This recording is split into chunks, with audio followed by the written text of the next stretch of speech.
Good morning, this is Paul Turner, the Immigration Barracks at Imperium Chambers. Thank you for tuning into my channel. More shocking news as Napier Barracks reopens at the very moment that the High Court hears of the squalid conditions within the camp. Priti Patel again shows her humane side, I haven't yet seen it, again by reopening Napier Barracks, even after, though the High Court are hearing a challenge to the conditions in the camp. The camp itself, in my view, is little more than the type of concentration camp set up by the British, well at first the British, during the Boer War, with disastrous results, with people getting very sick. What makes it more shocking is that apparently it's claimed that underage and vulnerable people with mental health issues who had been trafficked into the United Kingdom and tortured had been moved to the barracks without any screening process. So again, she's identified the people on the basis of their race, colour, ethnicity, method of entry, and then decided to stick them in there without actually checking what their conditions are. Apparently some 45 people have moved back in after a COVID outbreak, left over half the inmates with coronavirus, which proved the point about it being unsanitary. The court heard that the camp was squalid, ill-equipped and unsafe, which I think a lot of reports have said. The shocking figures that have come out are that not only was there such a massive COVID outbreak, but that 7 people had attempted suicide and many more had self-harmed due to the conditions within the camp. The 6 asylum seekers who are bringing the challenge, who are all said to be the victims of torture or human trafficking, claim that there was a lack of healthcare with no mental health support and only 1 nurse on site.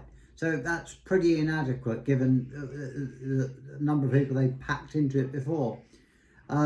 Mr. Hickman, who's counsel for 4 of the individuals, said that with high fences and a nightly curfew, it had all the hallmarks of a detention facility and was not adequate accommodation for vulnerable persons. The conditions for applicants meant that they were exposed to conditions that had serious detrimental impacts on their mental health and were placed at an exceptionally high risk of contracting COVID-19. You'll recall that they're being held in dormitories of up to 28 people, which would clearly be classed as a rave or something otherwise, and people fined huge amounts of money. It seems that the Home Office want to relocate people because these aren't newcomers from safe accommodation to this camp just to prove a point, and they are so stubborn about it, it is almost disgusting. It is noteworthy that the other camp in Wales, Priti Barracks, was shut after a number of challenges, and they haven't bothered to try and reopen that, probably because it was just so filthy. This is just yet another example of Priti Patel's callous attitude towards the most vulnerable and an attempt at point scoring.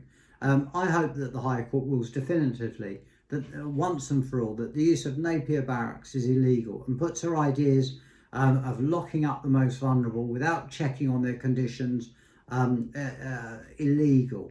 These ideas seem more in tune with 1930s Germany rather than 21st century Britain, especially as there is adequate accommodation elsewhere. And the plain fact is this country is not overrun with migrants. There needs to be an amnesty, first of all, because the people are here and they're working and their families are settled here. But in any event, the Home Office is happy to allow 3 million people from Hong Kong to come over to the United Kingdom. So clearly space, the NHS and jobs are not an issue. I wonder if these people will be processed in such camps. I think given the adverse publicity it would draw, I doubt it. I really hope that the High Court come down in favour against the Secretary of State, and we can put this sorry tale of concentration camps in the United Kingdom in the 21st century to rest once and for all. This is a disturbing video. It's a sorry state of affairs that they've reopened the camp. Thank you very much for watching. Please subscribe to my channel. This is Paul Turner, the Immigration Barracks at Imperium Chambers.